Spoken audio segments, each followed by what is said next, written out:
APA. This book is the manual, the 6th edition of the American Psychological Association writing style. This book's about $26 or so. This book, which you can put in your pocket and carry with you, stick it in your backpack and it won't weigh you down. This book contains much of the information that's in that in a condensed form, and we're going to give you one of these. We expect all students to write to APA style, so we're going to give you one of these books. The first one we'll give you. If you lose that, if your dog eats it, if it gets run down the garbage disposal, you can buy the second one. They're about $8 to buy. We get a little discount on it, but we'll give you the first one. We'll be ordering these in the next couple of days, and we'll have you come into the College of Management office and pick up your copy. Probably not this week, but probably the following week. But we'll give you one of these to help you with writing correctly.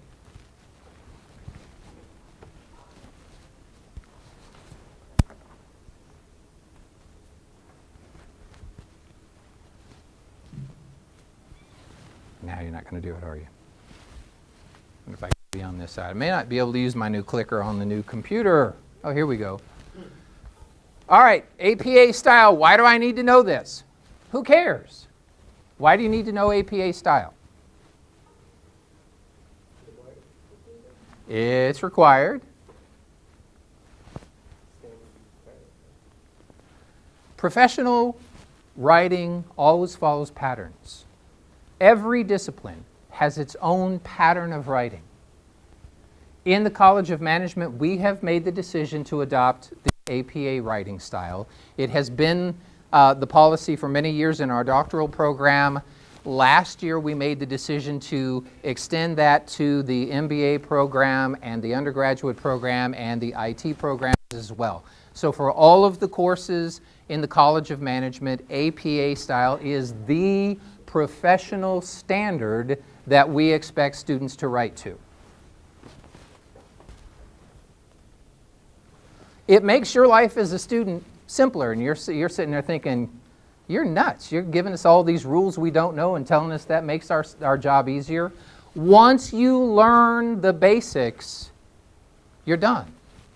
You go to my class and you'll write to APA style. When you go to Dr. Stavros' class, you'll write to APA style. And when you go to Dr. Cole's class, you'll write to the APA style. So you learn one system and you'll use it in all of your classes. So it will make your life as a student easier.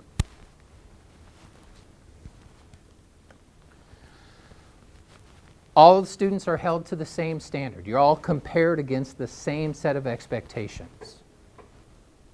And so it's more fair. It's a more fair way of grading your work. And it makes our job as faculty members easier as well.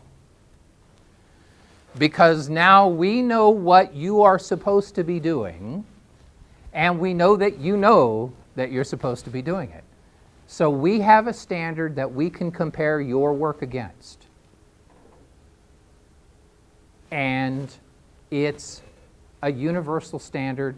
All of the faculty will use the same standard in all of the classes throughout the College of Management. So it's going to make all of our lives that much easier. But I'm not studying psychology. Why in the world do I need to know APA style? Well, we had to pick something. And a lot of business journals, a lot of management journals use the APA style or a form that's very similar to the APA style. And so it's recognized in business journals. A lot of business schools have adopted the APA style, and we have become just one more of the schools that use the APA style. The nice thing about this, if you decide to go on and do doctoral work, they're probably going to use the APA style, and you will already know it. So we're making your job as future doctoral students a little bit easier too. And there are other disciplines that use this. Obviously, psychology uses the APA style, but there are other disciplines that will use it as well. So what's this all about?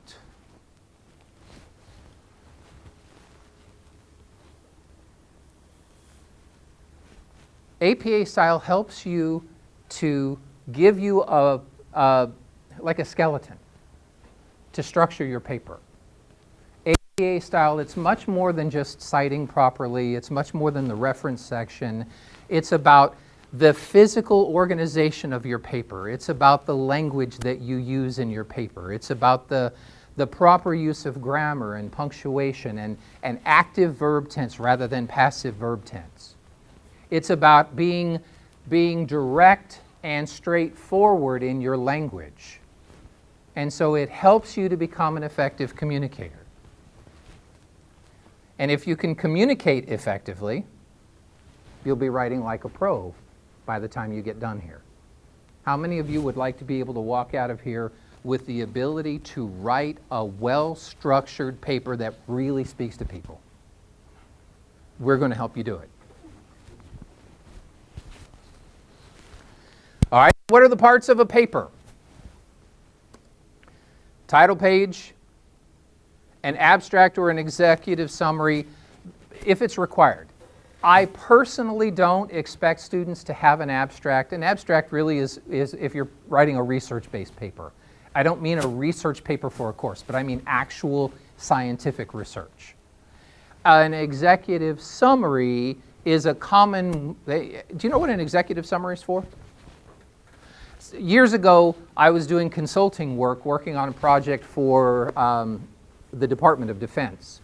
We wrote our final report of the project that we'd been working on for about a year and a half. The report was 135 pages long, without looking at the references and all the, the figures and all that. So we had 135 pages of text. And this is a report that we wrote for the Secretary of Defense.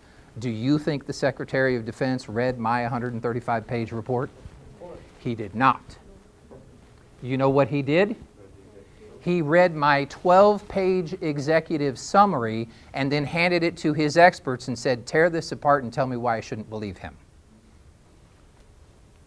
Yes, sir. So if I remember well, both the abstracts and the executive summary, now that's pretty much used for if somebody is doing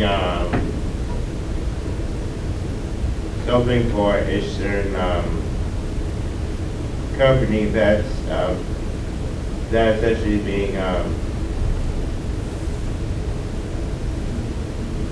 attached to this big report of everything that's happened. Sure, and let me pick up on one thing you said. If it's for a company, if you're writing professionally, you're a business consultant, an internal consultant, or an external consultant, you're asked to do an engineering study of a new piece of equipment or a new part that's being developed by your company, or you are doing some kind of a study, the executive summary isn't for the nuts and bolts people. It's for the boss. The boss doesn't have time to read this, but she can read this. And then she'll give it to somebody else and tell them, now read the whole thing and tell me if I should believe these people. So the executive summary is it's this instead of this. It gives you the same information without all of the bloody details. It gives you the same conclusions and the recommendations, and then the boss hands it off to somebody and says, now dig into the whole thing and tell me if I should believe this person. Yes? If you're writing like a 12 to 20 page paper, you may or may not need And you should check with your instructor to see whether or not he or she would like to have an executive summary. In my classes, I tell the students, for the type of writing that we're doing, I don't expect to see an executive summary. As a rule of thumb, you have 1 page of summary for every 5 or 10 pages of a report. But I don't ask for them. So as far as the executive summary is concerned, ask your instructor if he or she wants you to write one. Next is the body of the paper, the references, and then any additional information that you want can be put into appendices. And this is exactly the order it goes in. So the cover page is first, and then the abstract or the executive summary, the body of the paper, the reference section, and the appendices go at the end. Okay, so what do these sections look like in just a little bit more detail? The title page has what's known as a running head or a running header. And notice it's running lowercase h, not uppercase h. The running head is an abbreviated version of the title of your paper. Lots of papers have really long titles.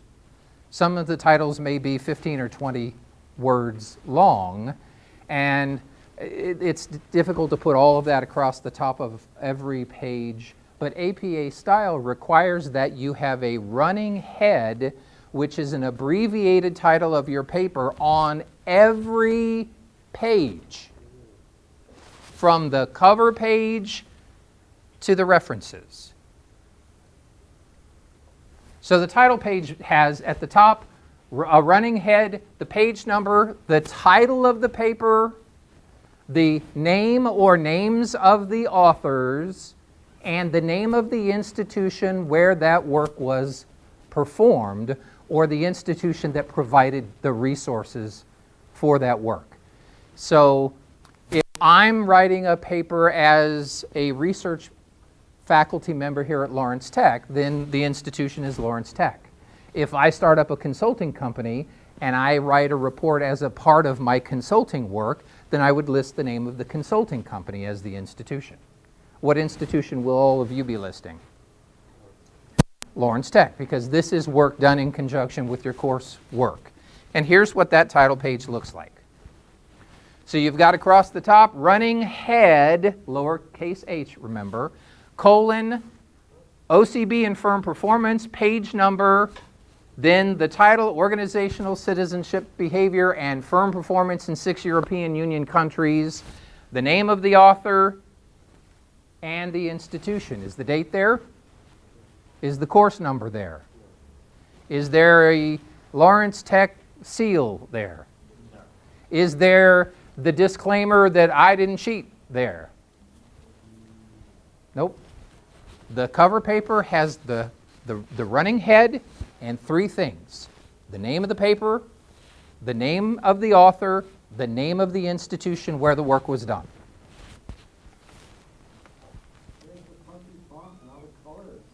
The funky font and all the colors, I kicked it to the curb. Abstract or executive summary would be next. Abstracts are used for research papers to be published in journals. You probably don't need to know how to formulate an abstract. But if you do, you'll have your book.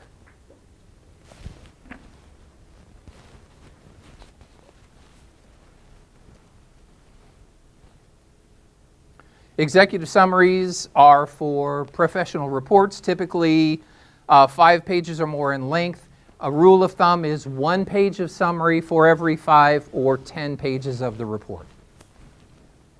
And the important thing about the executive summary, if you write one, it's everything. It's just not all of the gory details. So all of the main ideas are presented, all of the main evidence is presented. Absolutely, your recommendations, your conclusions are presented in the executive summary.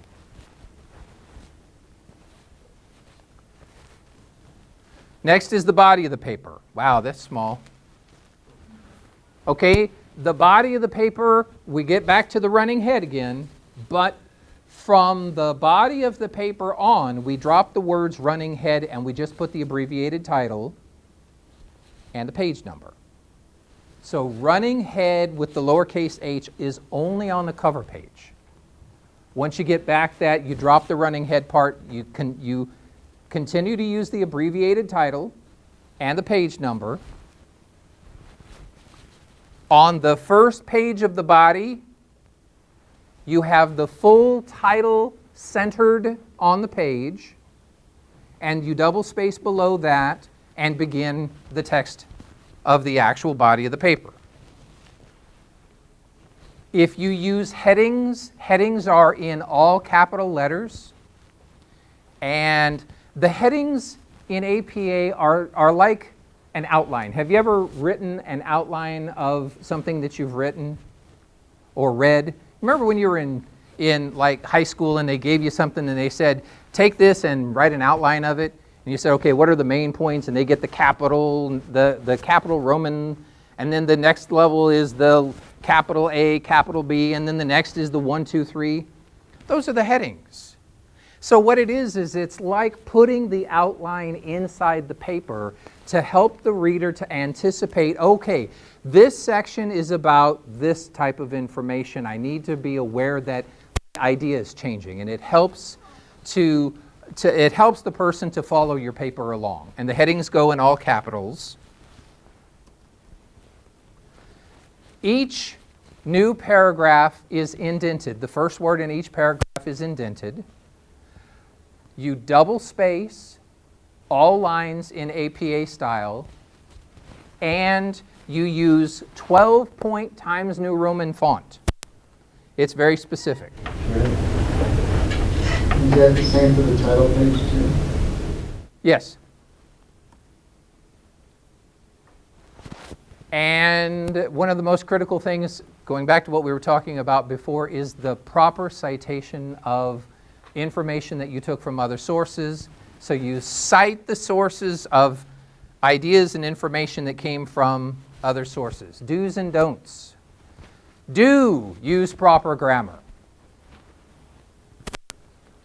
Do use your spell check, but don't rely on the spell check, because the spell check looks at T-O and says, yep, that's spelled correctly, although you meant to write T-O-O or perhaps T-W-O. But use your spell check. Yes, it's not good at that. Cite all sources used, but only cite the source once in a paragraph. You may use a piece of information from a particular source more than one time in a paragraph, but you don't have to put, Bob said, cite, and he also said, cite, and then he went on to say, cite, and then he concluded by saying, cite. No. Bob said, information, information, information, information, citation. And then we understand that all of the information that's in that paragraph came from that source. Write clearly. Use common language. But I don't mean colloquial language. You don't want to use slang. You don't want to use contractions. Well, I'm jumping on my don'ts, aren't I? Introduce and use abbreviations. Did you see my title up here before? What was the title? OCB and Firm Performance. Do you know what OCB stands for? How many of you know what OCB is? Okay, because I didn't properly introduce it to you. The first time you use a term, you'll want to give the term and then, in parenthesis, an abbreviation of that term. So, organizational, citizenship, behavior, parenthesis, OCB, capital letters, in parenthesis, and that's a clue to you that this is a term that's going to be repeated in the paper, and now you're expected to know what it is. So use abbreviations, but be sure that you introduce them. Don't use slang. Don't use contractions. It's do not don't. Is not ain't, or isn't, or any of that kind of thing. Do not state unsupported opinions. You're entitled to your opinion. But at this stage, we would like to see how you formed that opinion. And so there should be some type of evidence behind, or at least an idea trail that we can follow to see how you came up with that opinion. You're entirely encouraged to tell us what you believe, but explain why. Support your opinion. Don't share personal experiences. Most of the time this is true. There may be an opportunity when sharing a personal experience is relevant. You may find something in a case study where you've had a similar type of experience in your own professional life, and you may want to share that. But you know, we don't need to know about your dog spot. Your dog spot doesn't have that much relevance for business. And so personal experiences aren't really all that useful. Do not use the word prove, proves, proof. I won't go into the whole thing, but I'm a statistician. And one of the things about research is we scientists never prove anything. We just find support, or we fail to find support for a theory or a hypothesis. We never prove anything. And so when I'm reading someone's paper and it says blah, blah, blah, blah, and he proved, big red flag for me. Do not use the passive voice. APA uses straightforward language, active voice. It didn't happen to somebody. Somebody did something. He was hit by the ball. The ball hit him. Use active language.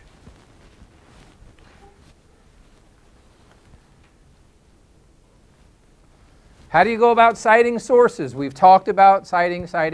Now let's see it. We're going to look at 4 different situations. The author is named in the text, or you have what's known as a parenthetical citation, multiple ideas in a single paragraph, or the use of a single source in multiple points in a paper. The author is named in the text. Okay, here are 2 examples. According to Oregon, parenthesis, 1988, that's a citation. The name of the author or authors and the publication time. We've been talking about citations. That's a citation. I just cited Dennis Organ's book from 1998. Organizational citizenship behavior is voluntary work-related activity that benefits an organization directly or indirectly through another member of the organization. There's a little difference between these 2 sentences, isn't there? Why isn't this in the parenthesis? Because I put it in the text. It's up to you. And in fact, I would encourage you to use a variety of citation styles. If you always use exactly the same citation style, it starts reading, well, when I was working on my dissertation, an early version of my dissertation, my advisor gave it back to me and he said, you got to work on your citations. It sounds like a grocery list. So be a little creative. Sometimes you can cite the author in the text, as I have done here. Sometimes you'll cite the publication time within the text, as I've done in this one. Sometimes you will refer to an idea and show where it came from. According to one author, who's the author? Dennis Organ, 1988. And then it goes on to explain, and then here, organizational citizenship behavior is, and this tells where I got that idea from. So in all of these cases, I'm giving credit to Dennis Organ, who gets the major credit for the theory of organizational citizenship. This is a question. Is that part, did they paraphrase, or is it straight out of the book? Like that part, like organizational? I made this up 3 hours ago. You made up. But if it came from the book, where do you put those quotations? And you got it recorded, and at the end, at the organization, it came straight out of the book, that whole line. You put it in your words. Yeah, you write it the way that you want. Mix it up, Okay. so it's not boring. And if it came straight out the book, that's when you would want to use those quotation marks. quotation, yeah. So That's three more like times. paraphrasing, where he's putting his own word on the idea. Okay? Yes. So then at the end, in your appendices, you'll have the full book and We will. We'll get into that in just a bit. All right. You remember I said if you have multiple pieces of information or ideas that come from the same source, you don't have to put the citation multiple times. Dennis Organ described 5 categories of organizational citizenship behavior. Stop. How many are we looking for? 5. What are they? Altruism, courtesy, conscientiousness, civic virtue, sportsmanship. Do you see any citations? Way down at the end of the paragraph telling me that this entire paragraph is information that came from Dennis Organ. And there are different ways that you can do this. You could introduce the citation at the beginning of the paragraph and then do something like, and the author went on to say, the author continued by. So you can put in wording that sends a message to me as the reader that you're still borrowing ideas from the other person. Or make it easy, just put the reference at the end. You only need the reference once in a paragraph. You get to a new paragraph, you need the reference again.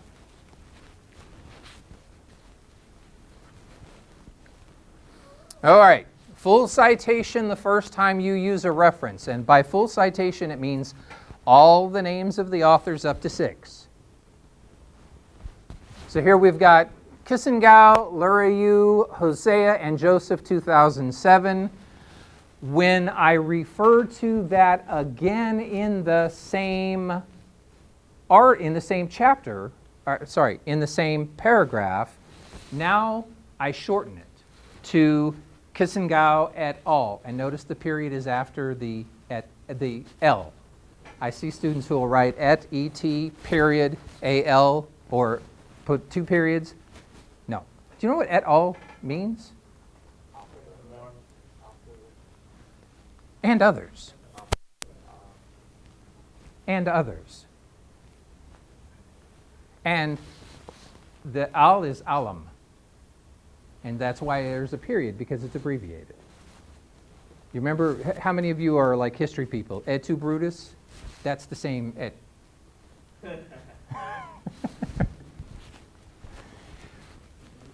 Partial citation. So we referred to this article, we gave the full citation. Referred to it later in the same paragraph, shorted to Kissengau et al. Later in the same paper, but a different paragraph, Kissengau et al. And the year. You only have to have the full citation once. After that, you can shorten it. Yes? That's true. If you choose to put it in a second time, and the reason that you might do that, you might have something from Kissengau and then something from somebody else, and then something else from Kissengau, and you want to indicate that the source of the ideas has changed. The second time, it's Kissengau et al. So the reason you use that all is that up to 6 authors, and we just don't have to put all their names. Exactly. And we don't have to, and it's nice of APA to do that for us. Have to write them out once. All right. The final section, the reference, well, it may not be. You may have appendices. The next section, the references. Include the words running head, include the running head without the words running head. So you still have the abbreviated title and the page number, and then centered on the page in lowercase, capital R, references. It's not works cited, references, one word, centered.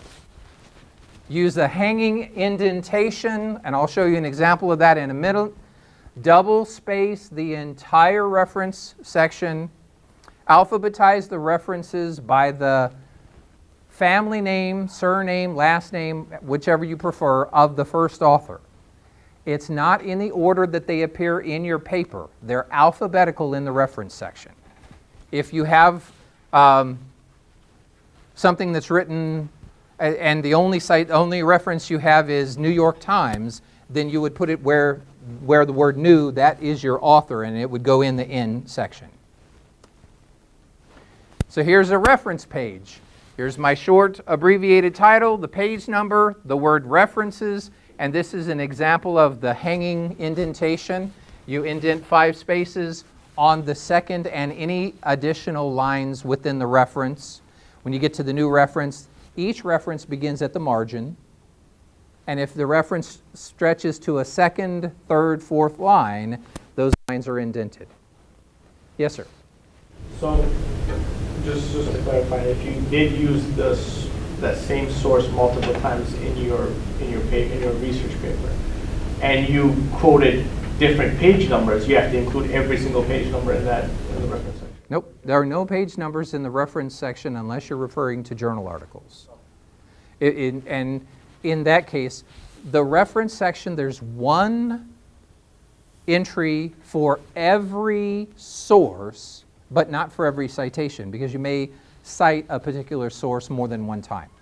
So there's a perfect correspondence between names in your citation and names in your references, but you will probably have more citations than you have references because you have used one article more than one time. And the reason I mean, you already said the page number in the citation. It's just I was just wondering if you could repeat that again in the No. If you're using a journal article, you'll put all the page numbers of the journal article. So a journal article would be Oregon DW year, the name of the article, period, the title of the journal in italics and all caps. Notice this is a book, but are all the words capitalized? Only the first word and the first word following a colon. And this stuff's all in the books. I'm not trying to teach you everything about APA today. What I'm trying to do is to get through to you a few things. One is, this is the standard that we have in the college. We're giving you this reference, and I'm going to show you another one that's really useful to help you with this. And once you learn it, you're going to breeze through your writing for the rest of the time that you're here. What other questions do you have?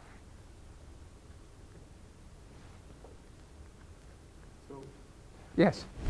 So if you, let's say you write a paper for your first class, and paper content is good, you get your citations and everything, but you miss some of the APA, maybe formatting of a journal reference or something just a little bit. Learning experience or heavily graded down, things like that? We'll shoot you. No. My personal take on this is, I think it's real easy to get the cover page right. I think it's fairly easy to get the mechanics of the references right, although you may not be perfect. Look, when I write a paper, guess what I do? I have this thing for a reason. This sits in my office, and when I write, this thing comes out because I don't remember all this stuff. And when I grade your paper, I'm not going to remember, and I'm not going to pull out my, oh, you were supposed to have 2 spaces there, and you only have 1. That's a letter grade. No.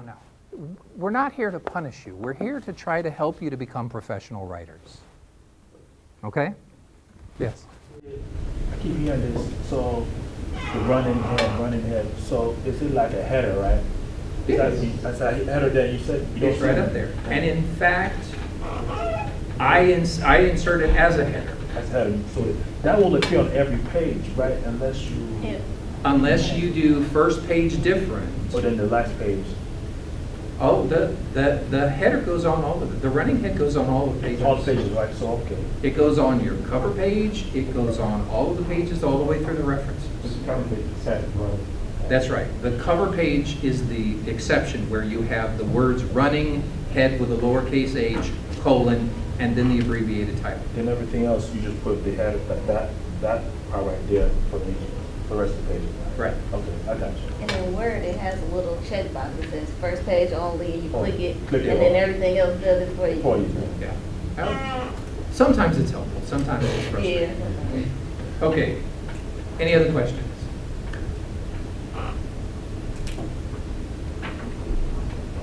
So to tie it back with the good cop, bad cop, the only time when you will shoot them is when they plagiarize.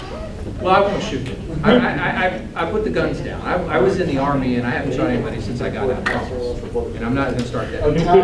So I missed this first part of the professor saying about the anecdote. So I know we have to sign it. When do we sign it? First class? No, we don't, oh, that thing, yeah. Yes. You should sign it as a part of the orientation process, the honor code. Have you all seen, have you signed the honor code yet? No? Okay, do we know when that happens? We'll figure it out. We'll figure it out. Meanwhile, be honorable. Yes. Oh, absolutely. Okay, thank you for your attendance, and for not throwing rocks.